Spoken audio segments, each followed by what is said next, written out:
Para mostrar que era forte o suficiente para intervir junto aos deuses em nome de seus súditos, Hatshepsut frequentemente se fazia retratar como um homem musculoso.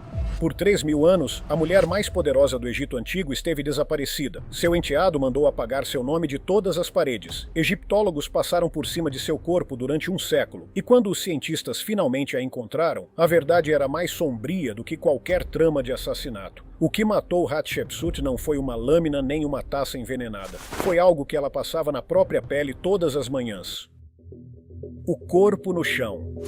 A descoberta começou com um pequeno objeto preservado dentro de uma caixa de madeira, um objeto tão pequeno que parecia impossível que pudesse solucionar um dos maiores mistérios da egiptologia. Em 2007, a radiologista Sahar Salim e o egiptólogo Zahi Hawass escanearam aquele dente com um tomógrafo computadorizado multidetectores. Depois, eles escanearam um corpo que havia permanecido por mais de um século no chão de uma pequena tumba, sem decoração no Vale dos Reis.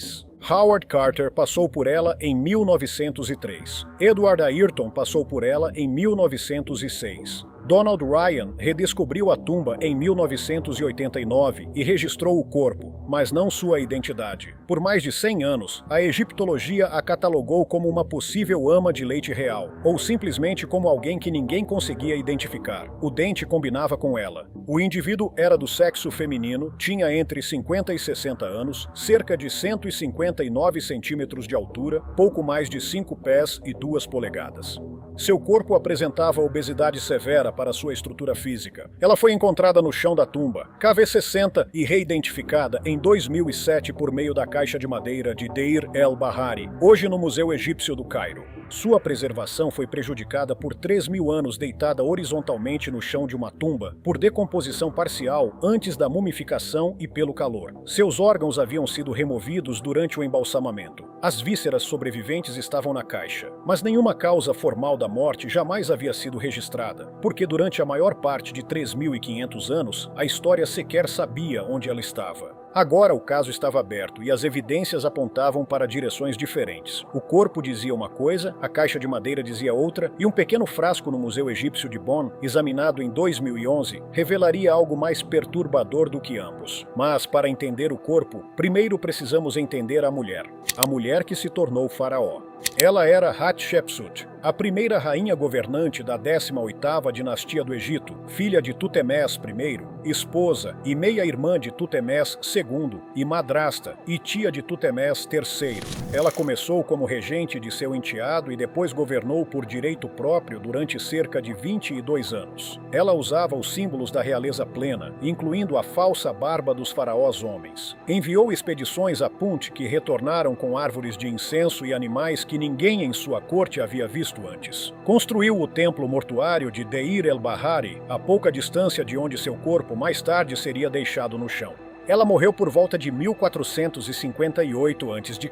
Seu enteado assumiu o trono sozinho. Anos depois, ele iniciou uma campanha para apagá-la da história, removendo seu nome e sua imagem de monumentos por todo o Egito, mas deixou seu corpo em paz. Sua tumba original foi saqueada várias vezes na antiguidade. 5 séculos depois, os sacerdotes da 21ª dinastia passaram pela região realizando um trabalho de recuperação, não de preservação. Eles moveram restos mortais reais, recolheram fragmentos quebrados e tentaram proteger o que restava. O que fizeram com o corpo de Hatshepsut tornou-se uma das questões mais duradouras da egiptologia. A KV-60 continha 2 corpos femininos. Um estava em um caixão marcado com o nome de uma ama de leite real, Sitri-In. O outro estava deitado diretamente no chão. Ela estava de costas.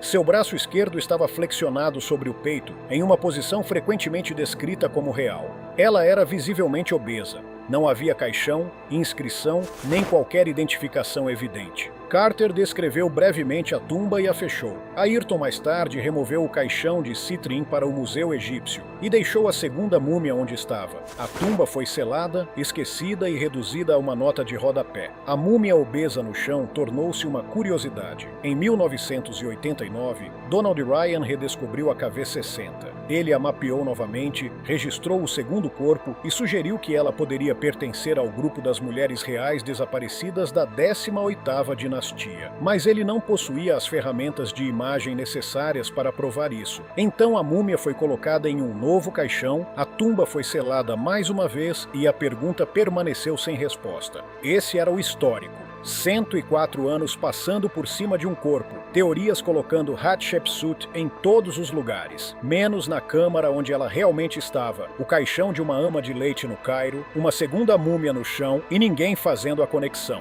Então, um único dente encerrou o caso.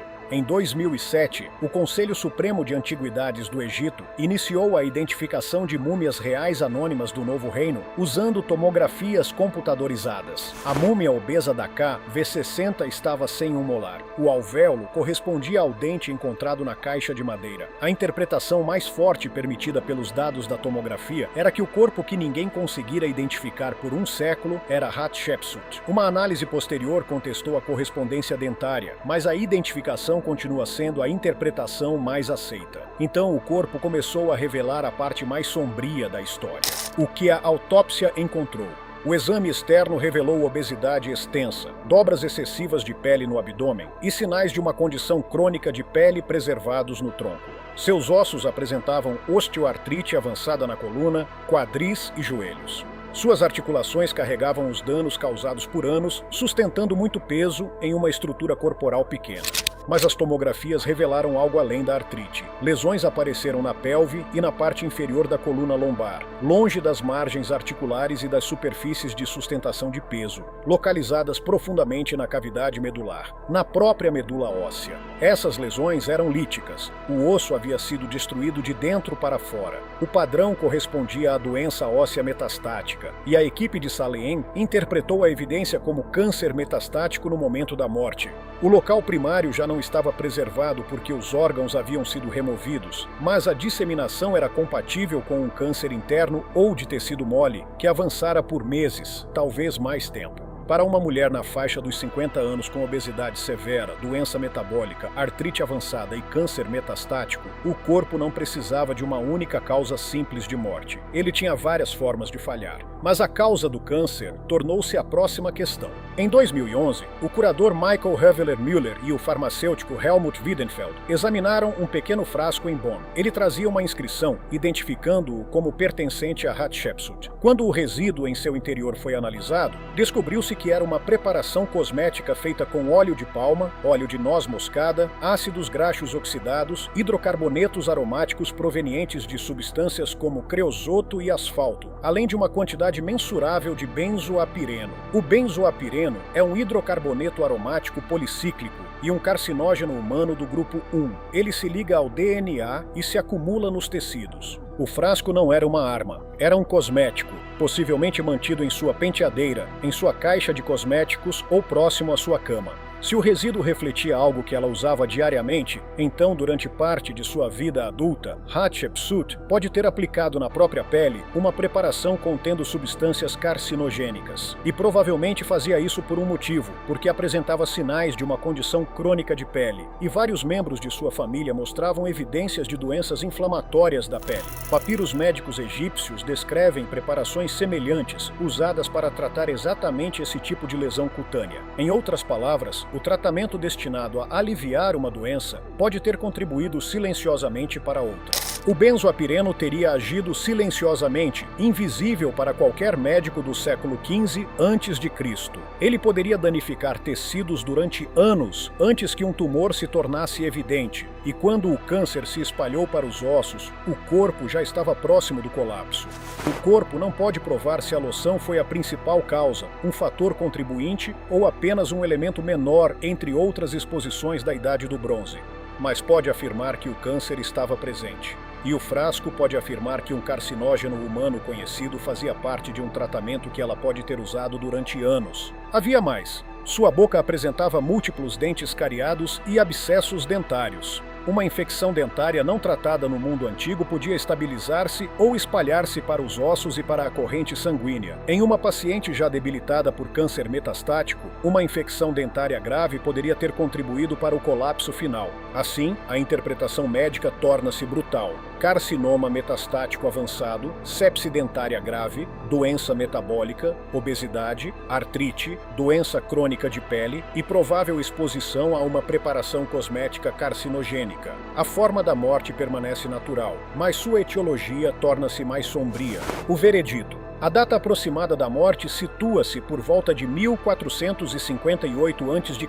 e tudo se encaixa. O corpo corresponde à época, o desgaste dentário corresponde, a estimativa de idade corresponde e a cronologia se mantém. O arquivo que antes estava marcado como corpo desconhecido agora está incorreto, porque o corpo finalmente tem um nome, uma tumba e uma causa de morte, e de forma ainda mais perturbadora pode até ter uma explicação parcial para o que causou o câncer que a matou. Ainda existe a questão política. Quando Tutemés III começou a apagar Hatshepsut da história, cerca de 20 anos após iniciar seu reinado solo, ele foi sistemático. Seus nomes e imagens foram atacados por todo o Egito. Durante mais de 3.000 anos, a história aceitou parcialmente o silêncio que ele criou. Os estudiosos chegaram a presumir que não houve nenhum grande governante entre Tutemés II e Tutemés III, mas ele não destruiu o corpo, não o queimou, não o esquartejou e não o lançou ao Nilo. Deixou intacto o trabalho dos embalsamadores. Mais tarde, os sacerdotes da 21ª dinastia parecem ter transferido seu corpo para a KV-60 ao lado de Citreim e colocado a caixa contendo suas vísceras e seu dente quebrado no esconderijo de Deir el-Bahari para mantê-los em segurança. Fizeram isso discretamente, sem a identificação que teria poupado a egiptologia de um século de confusão. O corpo que os livros diziam estar perdido ficou à vista de todos por 104 anos. 2 escavadores famosos registraram sua presença e não a reconheceram.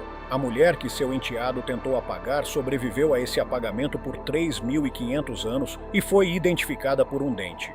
Hoje, Hatshepsut repousa em uma vitrine de vidro no Cairo. A caixa de madeira contendo suas vísceras está no mesmo museu e o frasco permanece em Bonn. O caso continua em aberto. Se um corpo fosse apresentado hoje com doença óssea metastática, doença metabólica avançada, abscessos dentários e uma preparação cosmética de uso diário contendo um carcinógeno humano do grupo 1, você classificaria a morte como natural com contribuição ambiental crônica ou levaria a investigação mais adiante? Diga nos comentários o que você teria escrito no relatório. Eu leio todos os comentários. Obrigado por assistir. Compartilhe.